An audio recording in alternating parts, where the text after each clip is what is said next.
Hello everyone, CNT here with more Let's Make a Game Astral Collision. And there's a bunch of different things I got done this particular past couple of work period times. A week, I guess, since the last video, technically. I was just really worded. So I got this quest put together in the warehouse. I have not tested it yet. So I don't 100% know if it works. But just kind of cover, he starts talking. That's not very many at all. In fact, we're just about... Oh, hello.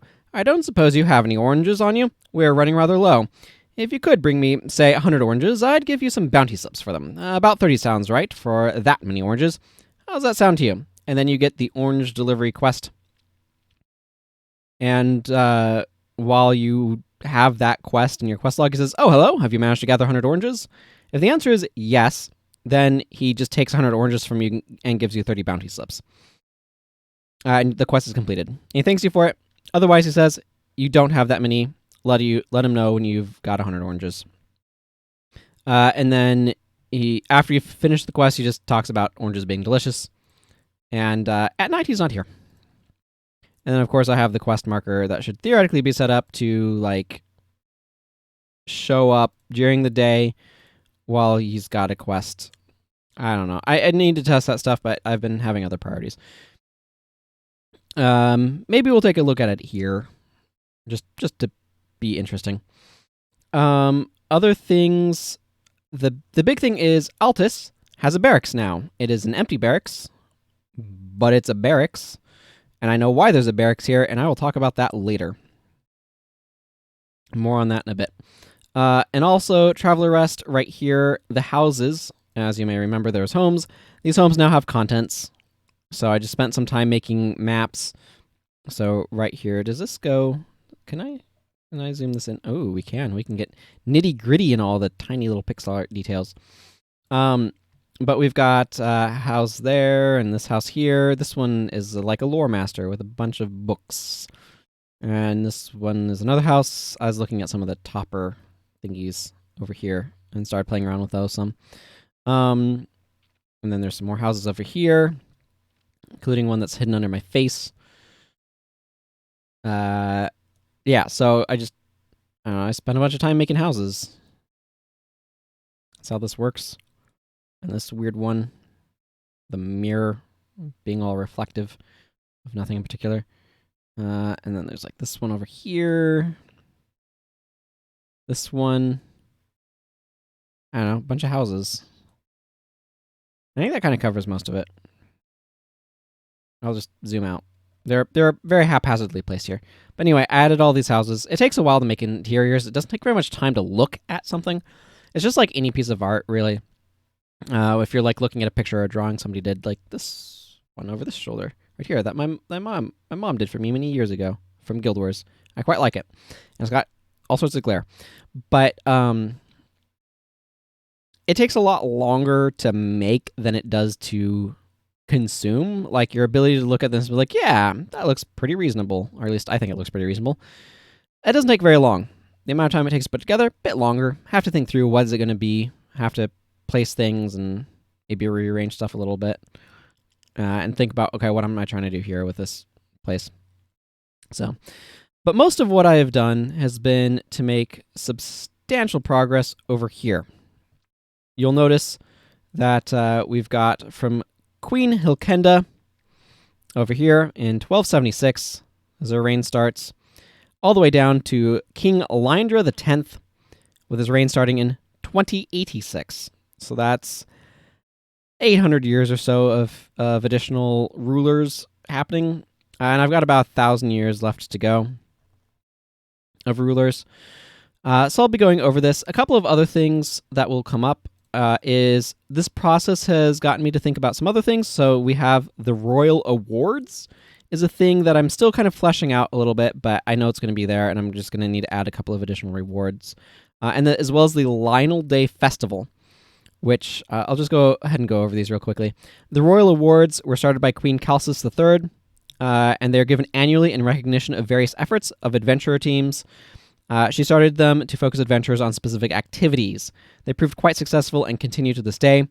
So there's the Sir Lionel Award, which is given to an adventurer team that has acquired all other royal awards the same year they acquire their final qualifying award. So you can only get one award a year, right? But if you... This is kind of like more of a badge or something, but basically, if you've gotten the year that you get your last award that's not the Sir Lionel Award, you also get the Sir Lionel Award along with it, is the idea here. And then this award successfully encouraged teams to diversify their efforts. So there's going to be several other awards. I'm not quite sure how many. It's kind of like for categories, but it's going to be things for like slaying monsters near cities, or like monster slaying and like package couriering and things like that. Again, I'll need to think through like what makes sense. There's probably going to be around 3 to 5 is my guess is where it's going to end up, but I don't actually know for sure just yet. I need to come up with it. This is another sort of thing where like this process of coming up with stuff takes a bit more effort than it does to consume. But anyway, so this is an important part of their culture is Lionel Awards. And it's like top teams get the Sir Lionel Award, and the Royal Awards are given, again, to encourage teams to pursue things like taking care of monsters around town so that way people are safe. Stuff like that. And then we have the Lionel Day Festival, which is a festival that takes place on Sir Lionel's birthday. It is instituted in 1032, the year after his martyrdom, by the Betrayer, which is the generic term that I'm using for the person who betrayed him and killed him and took over the Adventurers Guild and the King of the Monsters role, and is still persistent and has kind of like gained a sort of pseudo-immortality, long life, everlasting life. I don't know. It's like, I want to use the proper terms. It's somebody who doesn't die of natural causes, but will die of non-natural causes, like being stabbed. But anyway, she's kind of the villain of the area. So if I bring up the timeline and go over to Kendra, I've added that one here. 1032, Lionel Day Festival established. And it just has that sort of information repeated. As well as some additional stuff. Starting in 1988, following the accidental death of Callisis V when she fell off a balcony while drunk during the feast of the Lionel Day Feast, the ruler... so this is following that. The ruler pours out a glass of wine at the beginning of the feast in remembrance of her. Over time, this expanded to a memorial to all those who fell to keep the people safe. And then in 2073... Lyandra X instituted the recitation of a musical play of the tales of Sir Lionel to be performed during the festival, at least in Kandar and Lionel home. Finding enough performers could be difficult for these smaller towns and villages. Additionally, this is another aside, but like, why does Google Documents have these really tiny scroll bars instead of like proper sized ones? I don't know. It must be in general lore. Give this a second to load. Something else that I kind of did was begin working on idioms. So Kendra now has some idioms. Drunk like Calcis, meaning drunk in a way that leads to one's own downfall. More generally, when one's reckless or careless behavior leads to one's death. And then there's Calcis tipsy, which is a related phrase that refers to doing something stupid and injuring oneself. So it's kind of like a more mild form. But they just added a couple of like idioms that they potentially would use based on Calcis V's, I think it was. Tumble off a balcony.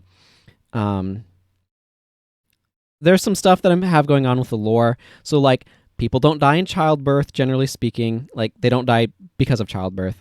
There's not really disease on Kendra. There's, like, monsters. So, like, those are things, and there's poisons, but there's not diseases. So people aren't dying of disease. Those are some of the big things that, like, could potentially have been lethal during some of this time period. So... like, I'm having to think through, okay, if people have short reigns, why, and what are some other things that lead to it? So there's been, like, a number of abdications that have happened over the years, and other random stuff, death by monster. But we're kind of hitting a point in the overall timeline lore. We'll get to that. But where things have really stabilized, so death by monster for a ruler is extremely uncommon. So I had to kind of come up with something, and this is what came up, so... and I'm going to want to come up with some more idioms. I'm going to want to look over the lore to think about that, to build up the world building a bit more. Which actually segues really nicely into something I want to discuss before I go into this. And we'll wrap up with checking out that one quest to see if it's working. But something that I want to discuss is sort of like why I'm spending this time doing this lore. It was a conversation that I had with somebody where it's like, okay, different people have different priorities, different things they care about, but different ways of working as well. And so I want to discuss some of like why I'm trying to build up this lore. There's a couple of different objectives that I have. The first is I want to get better at world building. This is a way of approaching world building, and I'm approaching it from rulers because I decided that Kendra marks time based on years into a ruler's reign. So, for example, it would be described as the Adventuring Guild being founded in X year of so-and-so's reign. I could look it up, but I don't care enough at the moment to do so. It would be back here in like Ulfan's, probably like Ulfan's the first or second. One of these people down here. The Adventurers Guild was founded during their reign. So it'd be like this many years into their reign is when the Adventurers Guild was founded, right? So that's kind of what inspired this method. But I want to just experiment with different ways of handling world building. So I have 14 different worlds to explore, to create, to build, and a lot of history to fill in them. I'm not going to necessarily fill in all of the details in all of them, but that means I get a lot of room to experiment. And as world building is a skill that I want to develop in general, this is a good way to learn more about it. That's not my only reason. It's also just something where I really value a lore that has like a solid basis to it. I imagine other ways of doing the lore are going to be easier. Some might be harder than what I'm doing here. Some might be more work. Some might be less work. Some might be easier work to do, even if it's more work overall. It can all be a bit of a mix, but it's a learning process, right? But it's also like working through the lore helps me build up a more realistic culture and society, and to me that's something that I like to see in a game where this sort of thing is important. And Astral Collision is not a game about characters. It's a game about a world. It's about separate worlds coming together and figuring out how they interact. It's looking at things in some regards. Yes, there's going to be important characters. The leader. The religious leader in Ron Piety is going to be a very significant character. For example, the top adventuring teams from Kendra are going to be important characters. The sort of pseudo or the false god in charge of Mavina is going to be an important character. There's going to be important characters, but the overall story is not the story of the player party. The player party are just they are agents of the creator to fix the world. And so it's the story of the world healing and being fixed and coming together and learning what it means to who the creator is again for many of the places. Esgardul's followers in Kaldisha remember, and Ron Piety remembers. Evanshire has a shadow of the creator that they follow and stuff like that. And so there's different things going on. There's different like religious elements going on, the way that things happen and all that sort of stuff. But it's fundamentally a story about the world. So I need to know what the world is because this is who I'm telling the story about. So that's part of it. The other part of it is it's a big source of inspiration. So at some point in time, I do want to make a game that's super focused on characters, and that's like looking at like, here's the story of some specific characters, and the world is unimportant, relatively speaking, to the characters. But this is the other way around, and this is the one that I decided to make first. But I want to take a moment to talk some about this approach to designing. So you can either kind of... Well, let's step back. I need to define a term. So I've done a number of podcasts with a sort of indie video game company that I did some stuff with, particularly in the early years. My involvement has dropped off, but it's called Vernacular Games. And we made a game, Highway to the Moon. I have a dev playthrough on this channel if you want to go look it up. It's a kind of a twin stick shooter sort of game. Has a lot of cool stuff in it, like destructible text boxes. But we also did a series of podcasts just talking about game design and game design philosophy. And as part of that, we were talking about the nature of games themselves. And there's a lot of stuff that I like about what we've done. You can find it on the Vernacular Games YouTube channel. You can probably search for like the Composite Experience. It's episode 20 of like we've had a couple of seasons of podcasts that we've been working on, but I really particularly like that. But we have a term that we coined, Narvazod. And so I'm going to explain this because it's going to be very useful in kind of fully explaining this as well. So Narvazod is a term that we coined that's derived from narrative, visual, and audio. So you can see, if I insert a couple of hyphens here, these are where the parts come from. So narrative these are like describing, because basically what we have is we have the mechanics of a game, and those are very well clear defined.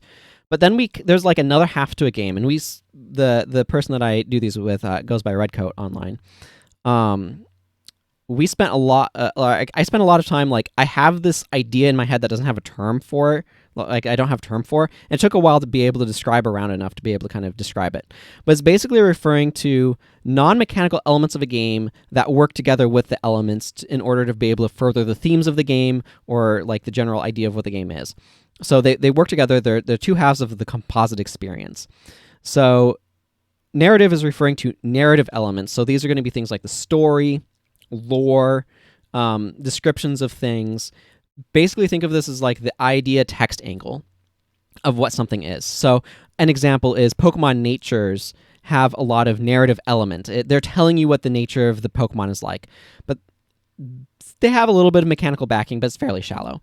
But that's kind of like that would fit into the narrative. Or like item descriptions in Dark Souls would fit into the narrative aspect of it, as another example. Then there's the visual elements. So these are going to be things like art, graphics, all that sort of stuff, environment art. So you see this all the time, of course. But, you can do this very intentionally. You can do this very however it's just given to you. And then audio, this is going to be things like music and sound effects and basically the whole audioscape. So Narvazod, therefore, kind of refers to like the combination of these things. They're more ephemeral elements. It's somewhat analogous to the concept of flavor in Magic the Gathering. So if you've read any of Mark Rosewater's design articles or anything, I highly recommend, by the way, reading Making Magic by Mark Rosewater over on dailymtg.com, presuming that that's still the address that they're using. He's got, I don't even know, probably a decade and a half to 2 decades worth of articles. At this point, I couldn't frankly tell you how many, just talking about designing Magic the Gathering, but a lot of those ideas translate to other games. Flavor is what they call stuff, and you've got Vorthoses that really appreciate flavor and all of that sort of stuff. If you're not plugged into the Magic community, this isn't going to help any. But as a game designer, I think it's worth at least looking at the game a little bit, just because it has had influence on stuff. But anyway, so the flavor aspect of things is what they refer to it. Narvazod is that same concept kind of expanded out into the video game space, because video games encompass an audio space and they treat things differently. But it's basically an analogous concept to flavor in Magic the Gathering. But it's a very important part of games, and it kind of stands on its own legs. Like, they're two parts of the same whole, and there's all sorts of stuff that I could discuss about them, but that would just be repeating words from that podcast, from some of the podcasts that we've done. So the reason why I bring all this up is because there's kind of 2 ways of approaching things. What Mark Rosewater would call top-down design or bottom-up design, but they're very useful to be aware of. So bottom-up is, you know what? I don't care what terms he uses for them. Basically, the idea is you either have something where you design the mechanics of stuff first, and then you figure out what that means in the world. You figure out the Narvazod part of it. That kind of fits into in slots against and works with the mechanics. So, for example, with Astral Collision, I've done some amount of this. What's a good example of this? Skill sets, I suppose, are an example of this, where like I'm explaining like what is a skill set. Well, it has the mechanics of giving you skills, but Narvazodally, as in pertaining to the Narvazod, it represents skills that people have built up in a certain discipline, right? Certain way of being able to do stuff, certain knowledge of doing stuff, or the Narvazod of like skills on weapons. To some extent, is that there has been an enchantment placed on the weapon that you can use that skill from that weapon. Using either your TP or your MP allows you to be able to channel through that weapon to be able to use the skill that has been worked into it, or other pieces of equipment. So there's like a Narvazod explanation for what the mechanics are. But these are things where I'm like, okay, I have a mechanic. This is how I want this thing to work. What is going to be the Narvazod of that mechanic? What's going to be the flavor of it, you might say otherwise, in other words. And so that aspect is, it's a part of it. It's a part of how things fit together. Or another really good example is the resurrection mechanic. I want the player party to respawn at locations kind of like bonfires in Dark Souls. Why? I prefer that gameplay. I don't like game over, reload your last save type gameplay. It's just not something I enjoy. So I don't want that in this game. So what's my explanation for why you get back up again? Well, it's because your characters have been specially blessed by the creator to be able to resurrect at resurrection shrines. It is an act of power and will of the creator that works. That is the Narvazod explanation for what's going on. And it's also the Narvazod explanation for why everybody else can't just resurrect, because they don't have that sort of special blessing, that special gift going on. So these are like Narvazod explanations for mechanics that I want in the game. But you can also build the other way, where you have some sort of Narvazodal element that you then make mechanical backing to. Also, Narvazod can build on Narvazod. So what we have going on here is like, what is the mechanical function of this barracks? Well, it's a place for you to talk to some NPCs. It's here because I realized it made sense for a barracks to be here on Narvazod. And Narvazod can inspire all sorts of stuff. This is where you're working from, like, what is this thing supposed to be? Okay, how does it actually work then? So, for example, like, the food in the game is somewhat this direction, where it's like, okay, I know I want food. How is food going to work? So we have an item, say an apple or grapes, because I clicked on grapes. Okay, what does this mean? Or another example would be like apple pie. What does it mean to be food in this game? How do these things work? And so I come up with a mechanical concept for them. So mechanical concept of food is that it applies a buff to you. So it wears off if you die or you sleep. If you sleep in an inn, it removes the buff. And where are states? Yes. So like if I go to the apple pie effect here, there's a couple of other things. So it applies some sort of effect. It wears off after walking so many steps. And it's type food. You can only be influenced by one food at a time. This is how food works. But I kind of arrived at that from okay, what is the flavor of this?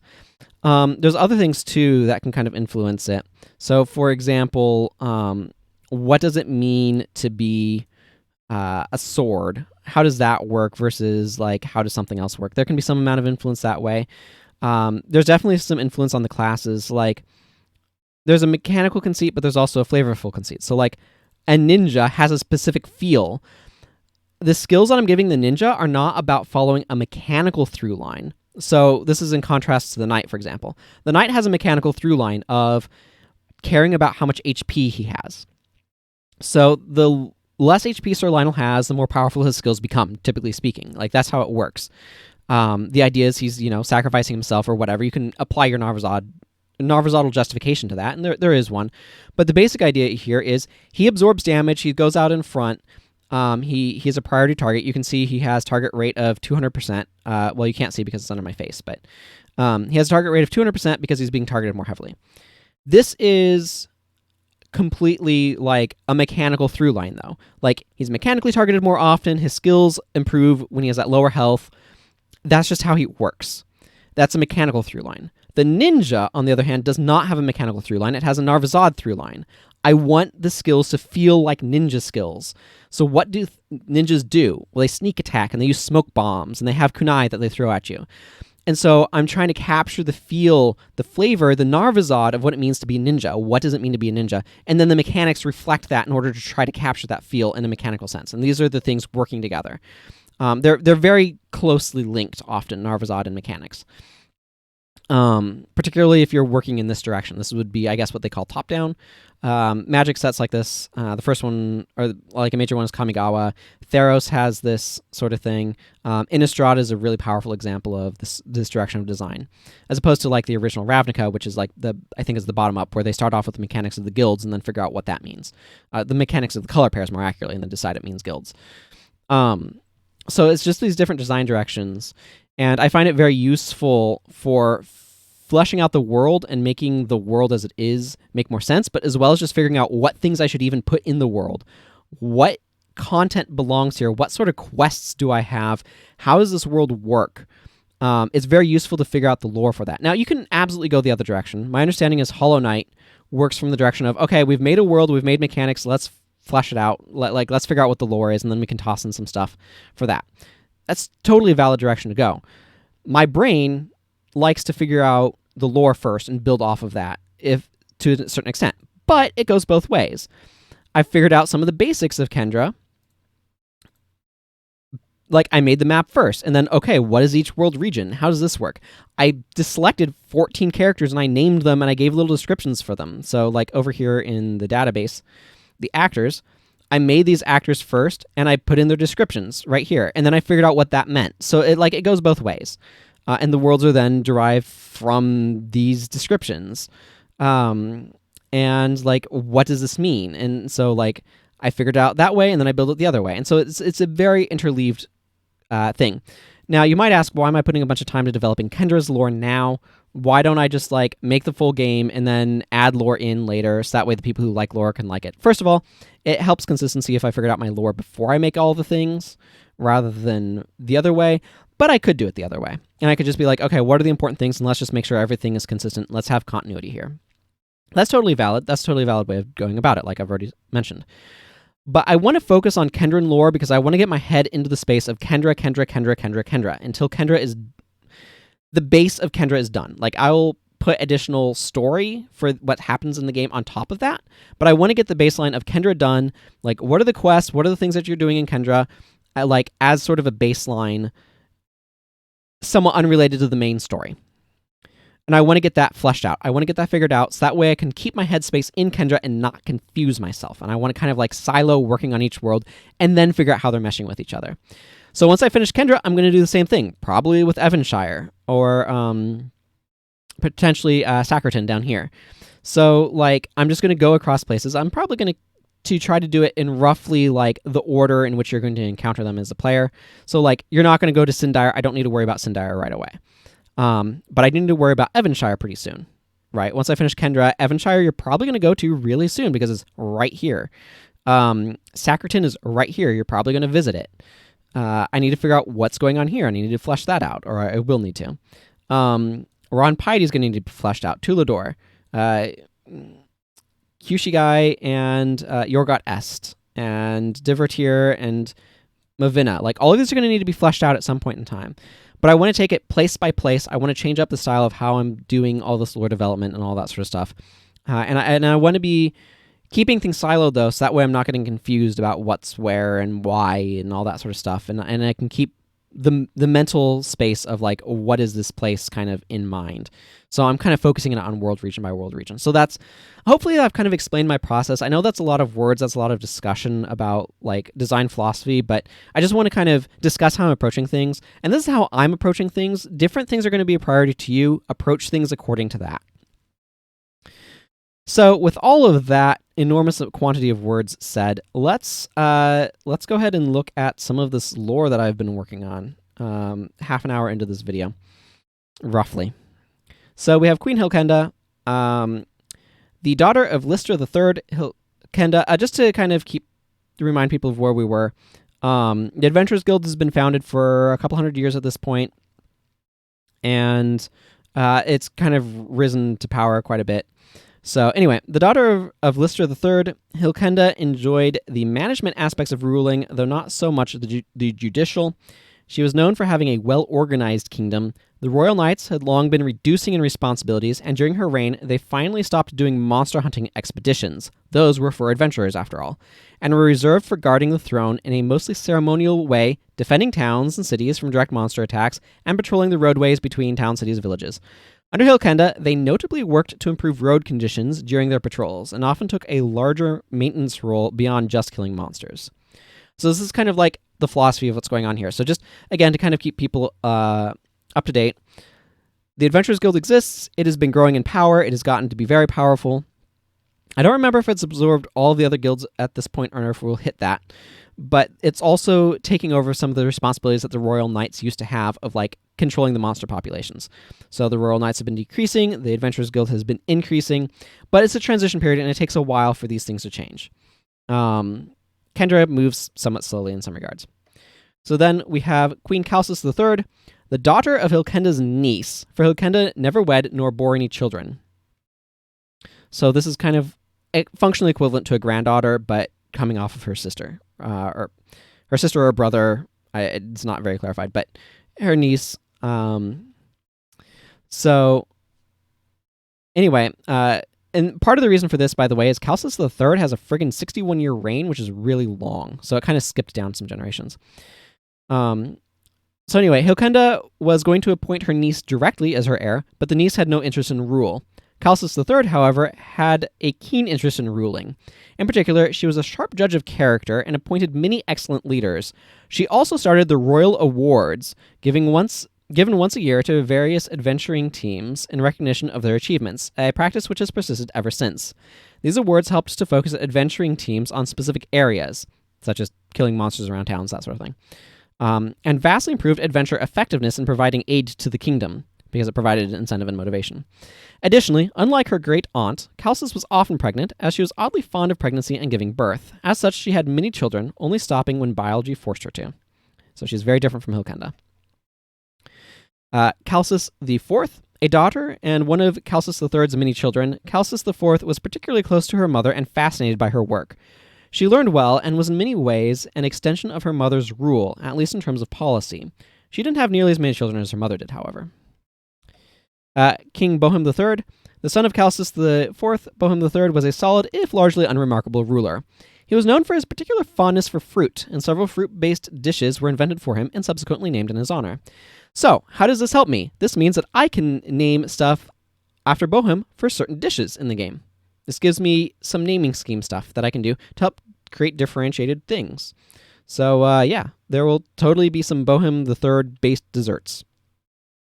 And fruit-based dishes, which I think is, it's the sort of thing that, like, helps me flesh out the world, right? And this is the sort of thing that, like, it's important to me to have, like, this stuff as inspiration for, like, fleshing out things. And this is going to be a mechanical thing, too. Like, food is going to be an important part of the game eventually when I get around to making it. And this is a way of doing it, right? And I want to kind of make sure that foods are, like, distinct per region and things like that.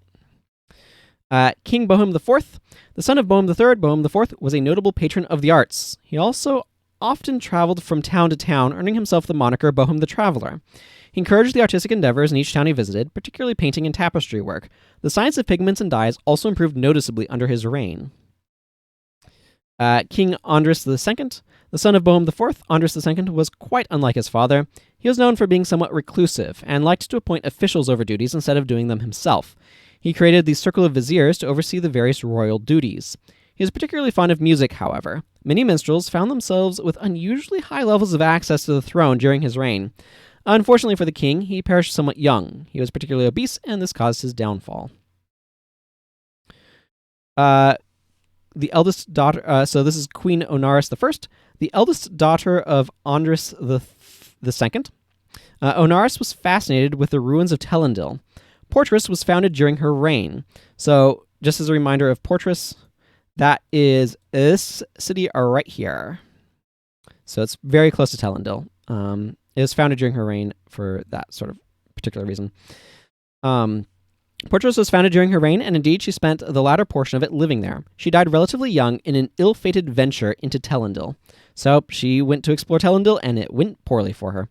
And again, this was built specifically for access to Telendil as like a more secure location from which to examine that location. Queen Lisla, a daughter of Andres II, sister to Onaris I, Lisla was deeply grieved at her sister's death. Lisla, for her part, wanted nothing to do with Telendil. Still, she saw to it that Portress was well established in honor of her sister's memory. She also appointed her sister's daughter as her heir rather than one of her own children. And this is Queen Nandora I, who is a daughter of Onaris I, not of Lisla. I misspelt Nandora here. I just fix that. Nandora shared her mother's fascination with Telendil. She is best remembered for what came to be known as the Easton Altus Incident. This incident saw Easton fall under siege by the monsters. So as a reminder, this is Easton. I originally called it Weston, then I realized it made sense to call it Easton because it's in the east, not in the west. This is Altus down here. So Easton Altus Incident.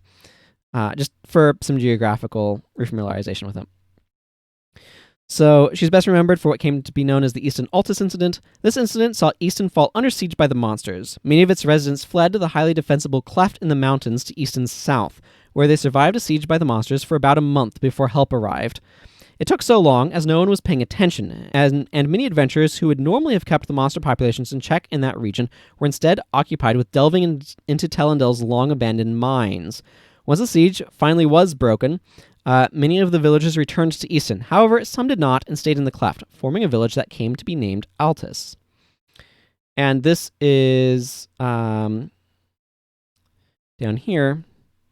So here we have Easton. This is as it appears in the game. And here is Altus as it appears in the game. And they are very close to each other. They're right next to each other. Easton is much older than Altus, but this is when Altus was founded.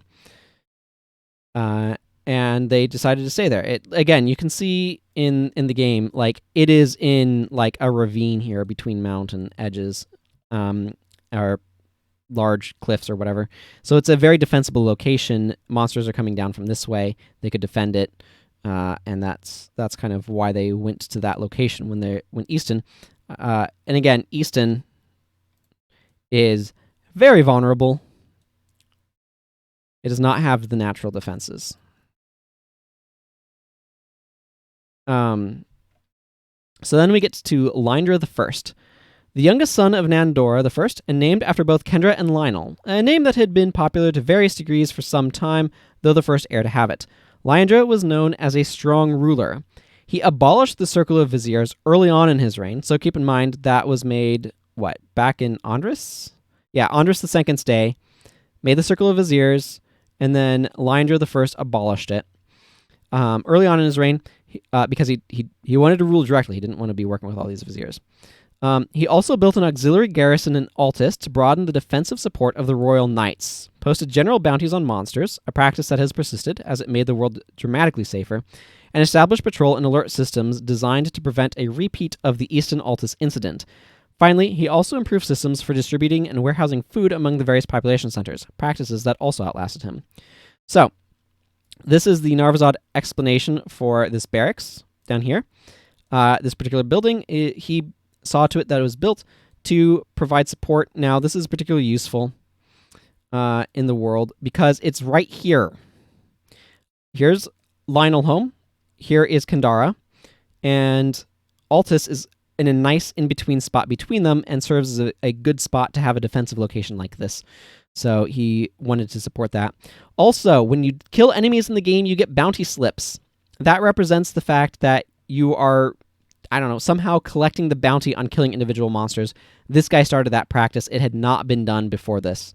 And that further helped control the monster populations because people were even more encouraged to take care of them rather than being sent on specific, kill this specific group of monsters, go after this specific thing. He's like, no, all monsters, there's just bounties on them. Giant rats are just worth a bounty slip. Mushroom snakes are worth 2 or whatever they're worth.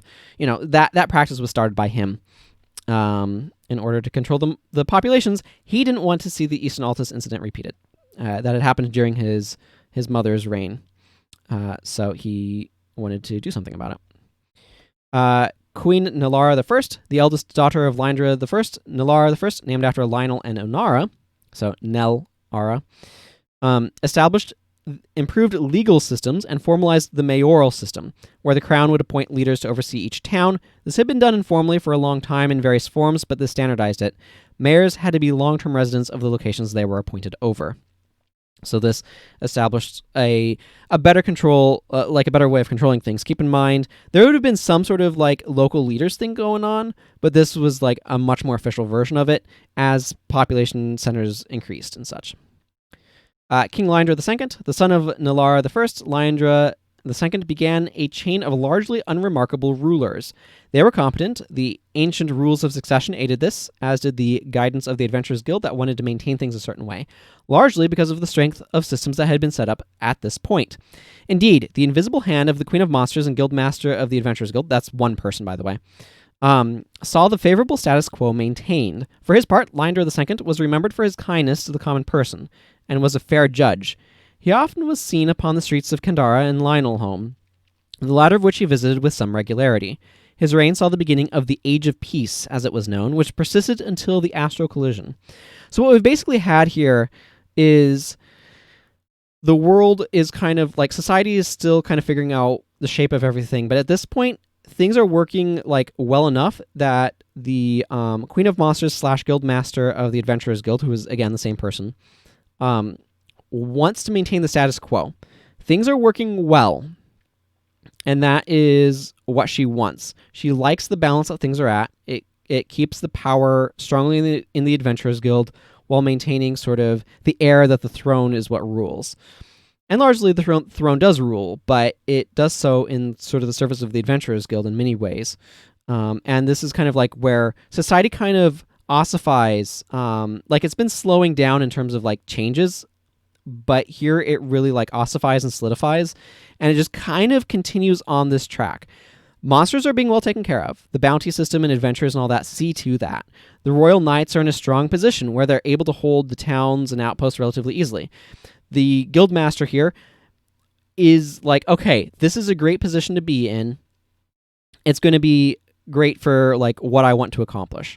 And so everything kind of like slows down in terms of change. So at this point, there's not a whole lot of new things being established. There might be some modifications to stuff. We'll see that some.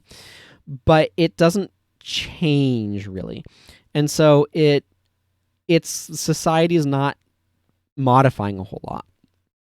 And that's kind of where we see it. They don't really have a whole lot of technological advancement. And their society kind of falls into a very, like, a rut. And it just doesn't have any reason to get out of it. And part of that's because there's an individual, the invisible hand of the Queen of Monsters / the Guildmaster of the Adventurers Guild, is seeing to it that the status quo is being maintained as much as possible. Remember, the guilds all had a bit of influence on the heir selection process. And the guilds are now just the Adventurers Guild, because all the other guilds have been absorbed into it at this point. So the Adventurers Guild actually has a lot of influence on who is being made heir. And so it just keeps it at like a person who is happy to maintain the status quo, isn't really a boat rocker, but who's going to be competent and not like make people unhappy that they are ruler. And it's just trying to maintain like smooth sailing, culturally speaking. And so the Age of Peace begins, because whether or not they specifically refer to it as that, maybe, but the Age of Peace is like, hey, we're not constantly under threat by monsters just absolutely wiping us out because we're keeping their populations under control, but we have to make sure we're doing that. But it's going to slowly change the psychology of things. Rulers are going to focus on other things. The society is going to kind of focus on other things. And yeah, it's important to keep the monster populations under control. The adventurers are super important to that. But there's a little bit of like other stuff kind of going on in terms of like, we maybe explore our art a bit more rather than like military technology and things like that. So this is like in contrast, for example, to Sindire, which is I'm sure going to be quite different. We have Lyndra III, the son of Lyndra II, born to him later in life. Lyndra III, because he has a 54-year reign, Lyndra III showed the exact sort of aptitude for ruling that the Adventurers Guild wanted. He was especially fond of sunsets and could often be found painting them. He was an excellent artist, at least when it came to painting those sunsets. His art can still be found in the royal palace.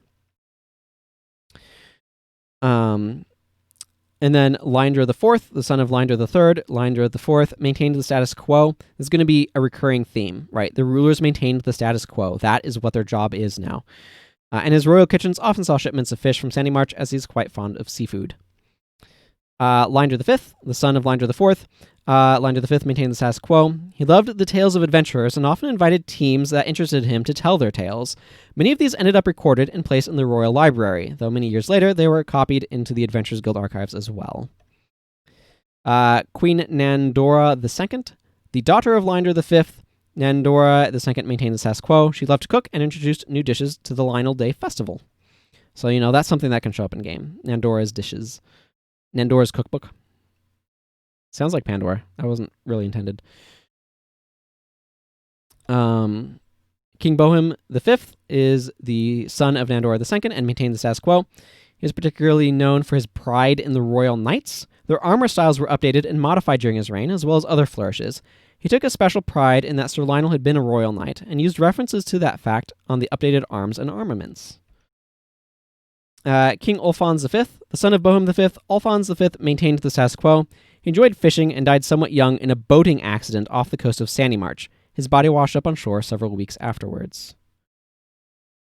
We have Queen Onaris II, the daughter of Ulfons V. She maintained the status quo. She never married, but was known for her female lovers. She never had any children, but was well known as both a patron of the arts. She commissioned many paintings of her lovers and herself, as well as being quite generous to the needy. We have King Bohemsa I, the brother of Onaris II and son of Ulfons V. So this is her brother, his son. Bohemsa I maintained the status quo. Given that he was already somewhat old by the time he became king, he had a relatively short reign. However, it was well remembered as the reign in which the dragon at the top of Iron Hill was first found. The bounty on it has persisted ever since and has only ever grown. So there's going to be a dragon that's going to be really high level at the top of Iron Hill, and it was first discovered during this time. The miners did not survive when they broke through to the top and discovered it. And yeah, big bounty on it. And was known, it's a big deal that the dragon was found then, and so his name is strongly remembered because of that.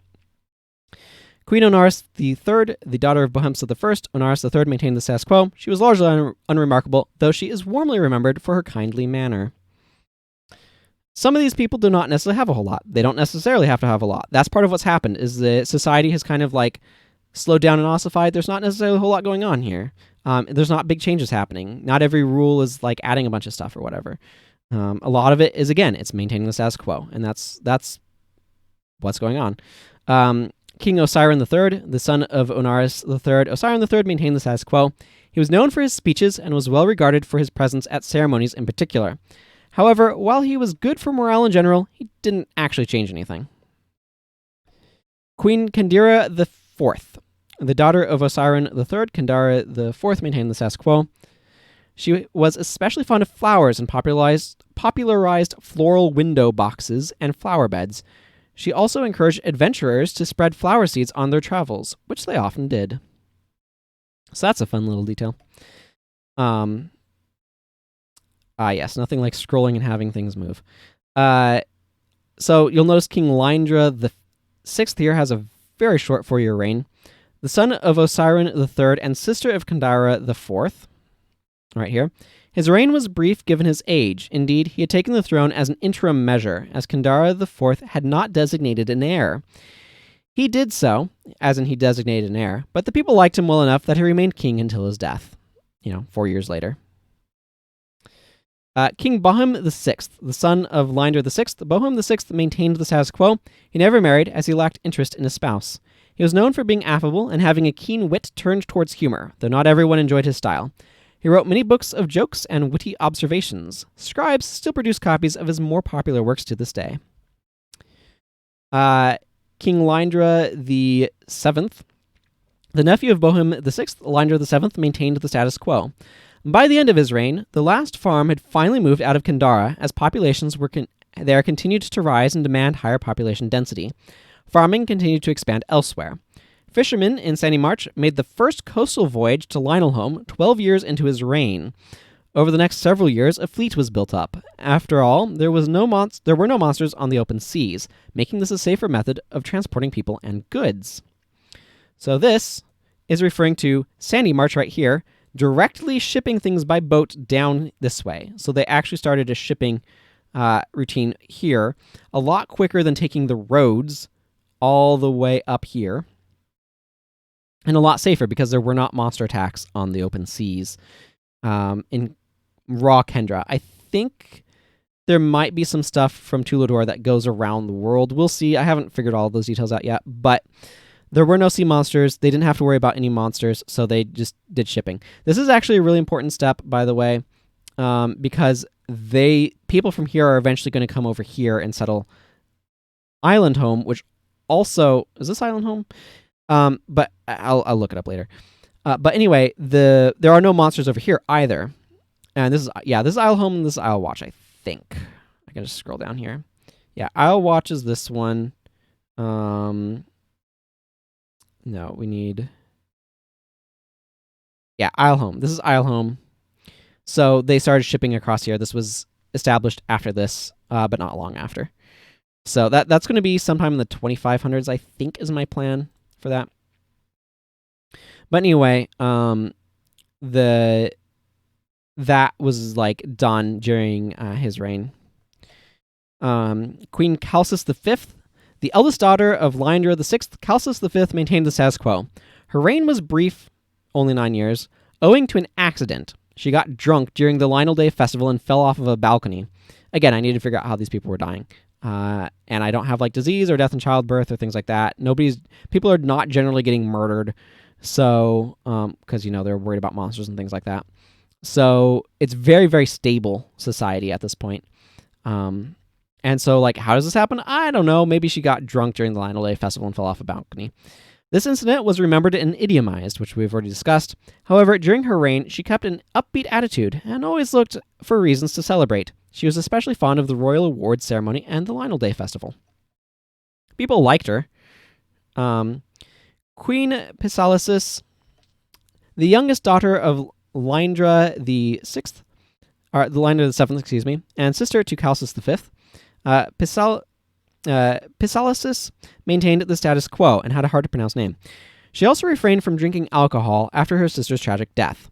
She instituted pouring out a glass of wine in memory of her sister as part of Lionel Day Festival's feast. However, she is best remembered for her good cheer and sparkling smile, both of which were quite infectious. She encouraged many who felt weary. Queen Ona IV, the daughter of Pisiliasis, however that's... I made that to be read, not to be pronounced. Ona IV maintained the status quo. She was an able ruler, but not particularly ambitious. Not that many rulers had been, but she was especially so. As long as things were working, she didn't want to risk changing them. A lover of tradition, she put an emphasis on repairing and restoring many older buildings, written works, and art. King Lyndra VIII. The son of Ona IV, Lyndra VIII maintained the status quo. He had grown up hearing the old tales of long ago, and had many of them set to song. This earned him the title Lyndra the Songwrite, though in truth he only set a few of the old tales to song personally. Most of the works made under him were commissions, which I may or may not have misspelled, because this doesn't have a spell checker in it for some random reason. King Lyndra IX, the son of Lyndra VIII, Lyndra IX maintained the status quo. He loved the songs of his father's day and continued his father's work. Notably, he began expanding the complexity of the songs, including multiple parts. Indeed, his encouragement... I don't know why I didn't put mint in here. His encouragement of the songwrites led to a form of musical theater, a sort of sung-through opera style. Performances typically took place in the wide streets of Kandara, as a concept of a proper theater did not exist and would not. There was not space for such a structure anyway. However, you will probably get some of these works and bring them to potentially Divertir as well as Kushigai. Kushigai wants to collect stories. It's a big part of like who they are, so you'll likely accumulate tales here in Kendra to bring to them. But that's something that I'll probably add on later. But that's getting ahead of ourselves. King Lyndra X. So this is the son of Lyndra IX, and he maintained the status quo. He arranged for performances of his father's renditions of the tales of Sir Lionel to be performed during the Lionel Day Festival. However, he didn't expand upon the works of his forebears. He sought only to honor their passions, for he himself had other interests. Namely, he had a love for fields of grasses blowing in the wind. He commissioned a few paintings on the subject, but he more often could be found on the walls of Kandara, looking out into the grasslands beyond. This was especially true in the evenings. Which actually, now that I've read through all of these, is reminiscent of... No, it was one of these other guys that liked... Yeah, right here. Lyndra III was especially fond of sunsets. So there's a little bit of connection between Linder the Third in that way and Linder the 10th. But anyway, that's where history is so far with Kendra. And I've made really good progress on it. Hopefully I'm able to finish these off next week. It's been a really interesting process, and I've kind of learned a lot through going through it, and a lot of stuff to kind of think about and process. But let's go see about some oranges, shall we? Get the game all booted up here. Moved over a little bit. And these people should be fine. How much money do they have? 168 gold. Okay, how many oranges do they already have? 3. That saves me 6 gold. Okay, well, I can go get the quest. This is the guild house.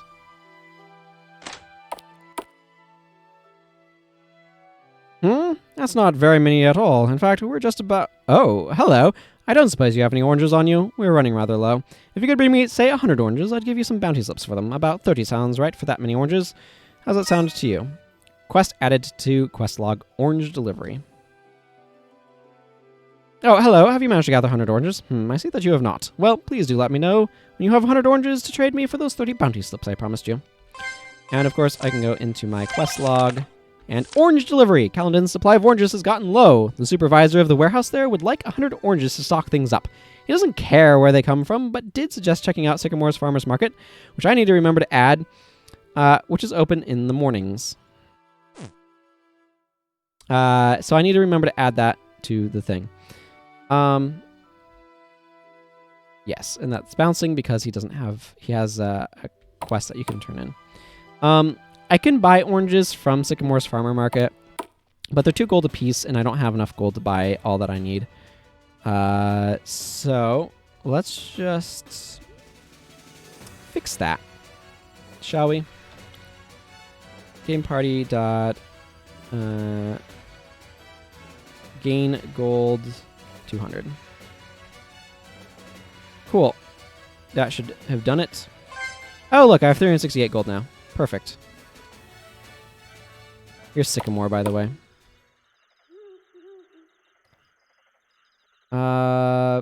Is there a fireplace I can sit at? A lot of these areas are not done. There's just a lot of work to be done. Yeah, okay, this will work. Okay.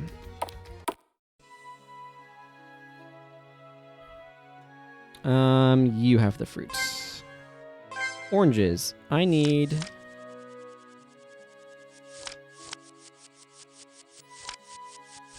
a lot.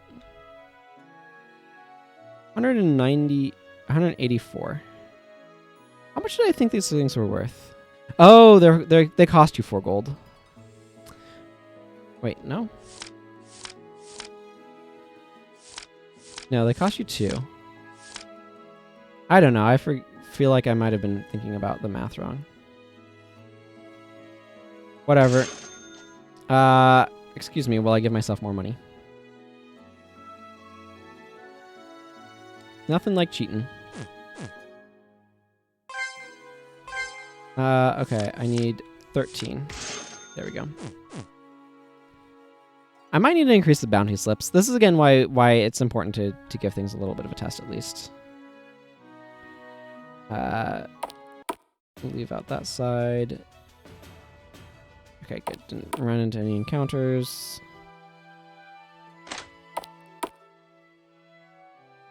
Oh, hello. Have you managed to gather 100 oranges? Ah, I see you have. Excellent.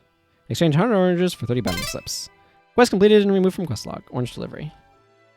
Aye, thank you. This should keep us well stocked for a while. And there's no longer a thing over his head as well. Oranges really are quite delicious, don't you agree? And if I go to my quest log, orange delivery is still here because I forget to remove it. Obviously, I have several things I need to fix. I don't know. Let's just go in here.